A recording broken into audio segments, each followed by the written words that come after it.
Friends అందరికీ నమస్కారం అండి. ఇప్పుడే అందిన వార్త సెకండ్ విడత అనేది ఇందిరమ్మ ఇళ్ళకి సంబంధించి గుడ్ న్యూస్ అనమాట. తొలి ప్రాధాన్యత వీరికి అంటూ లేటెస్ట్ అప్డేట్ అయితే రావడం జరిగిందండి. సో ఆ వివరాలు ఏంటనేది కూడా వీడియోలో తెలుసుకుందాం అనమాట. వీడియోని చివరి వరకు చూడండి, అర్థమవుతుంది.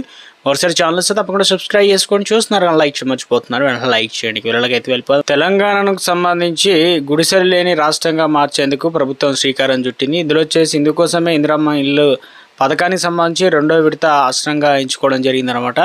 ఇక 2026-27 ఆర్థిక సంవత్సరానికి గాను రాష్ట్ర వ్యాప్తంగా 2.50 లక్షల మంది ఇందిరమ్మ ఇండ్లకు సంబంధించి మంజూరు చేస్తూ ప్రభుత్వం శుక్రవారం అయితే ఒక జీవో అనగా MS 22 జారీ చేయడం జరిగిందనమాట. మొదటి విడత కొనసాగుతుండగానే కీలక నిర్ణయాలు అయితే తీసుకోవడం విశేషం అనమాట. ఈ రెండో విడతకు సంబంధించి మొదటి విడతకు భిన్నంగా గుడిసెలు, అదేవిధంగా రూఫ్ లెవెల్ లేని ఇళ్లకు, గోడల దశలో నిలిచిపోయిన ఇళ్లకు ప్రత్యేక వెసులుబాట్లు అయితే కల్పించారనమాట.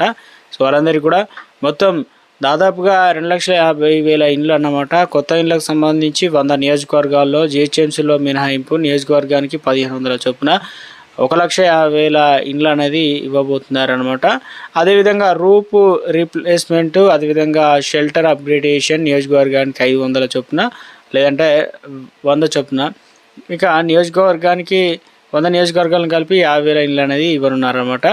రాష్ట్ర రిజర్వ్ కోటా కూడా ఉంటుంది కాబట్టి దీని కింద వచ్చేసి మరో 50,000 ఇండ్లు, కొత్తగా ఇండ్లకు సంబంధించి 30,000 ఇండ్లు అనమాట. రూప్ రీప్లేస్మెంట్ కింద వచ్చేసి 20,000 ఇండ్లు ఇలా కేటాయించడం జరిగిందనమాట. అయితే అర్హత ఎంపికలో ప్రభుత్వం స్పష్టమైన ప్రాధాన్యత క్రమాన్ని అయితే ఇచ్చారనమాట. ఎవరికి ఇంపార్టెంట్ ఇచ్చారు ఏంటనేది ప్రస్తుతం వివిధ సర్వేల ప్రకారం రాష్ట్రంలో 15,000 కుటుంబాలు గుడిసెల్లో అయితే నివసిస్తున్నాయి అన్నమాట, గుర్తించడం జరిగింది.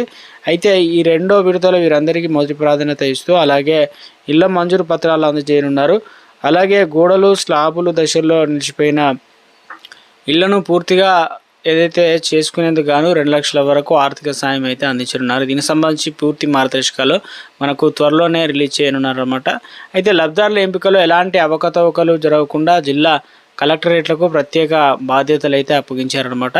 గెజిటెడ్ అధికారులతో అర్హుల ధృవీకరణ, జిల్లా ఇన్ఛార్జీల మంత్రుల ఆమోదంతో తర్వాతనే ఇండ్లు మంజూరు అయితే చేస్తారనమాట. అదేవిధంగా లబ్ధిదారులే స్వయంగా నిర్మించుకునే పథకానికి ప్రధానమంత్రి Awas Yojana, urban rural PM JANMAN అనగా ఇక NREGS వంటి పథకాలతో కేంద్ర ప్రభుత్వం అనుసంధానం చేయనున్నారు కాబట్టి ఇందుకోసం లబ్ధిదారుల వివరాలను ఆయా పోర్టల్లో నమోదు చేయాలని కలెక్టర్లకు ఆదేశాలు జారీ చేయడం జరిగిందనమాట. సో ఇవన్నీ గుడ్ న్యూస్ అనమాట. కొత్త అప్డేట్స్, కొత్త విధానాలు తీసుకొచ్చారనమాట. మొదటి ప్రాధాన్యత ఎవరికి ఇస్తున్నారు ఏంటనేది కూడా మనకు అప్డేట్ అనేది ఇచ్చే ప్రయత్నం చేయడం జరిగింది. ఇందిరమ్మ ఇళ్ళకి సంబంధించి రెండో విడత ఎలా మరి మార్గదర్శకాలు వచ్చిన వెంటనే కావచ్చు ఎలా దరఖాస్తు చేసుకోవాలి, ఒకవేళ లిస్ట్ ఇలా చెక్ చేసుకోవాలి, దాంతోపాటు వివరాలు అన్నీ ఇందిరమ్మ ఇళ్ళకి సంబంధించి ఏ చిన్న అప్డేట్ వచ్చినా మీకు వెంటనే వీడియో రూపంలో అందించడం జరుగుతుందండి. Thanks for watching.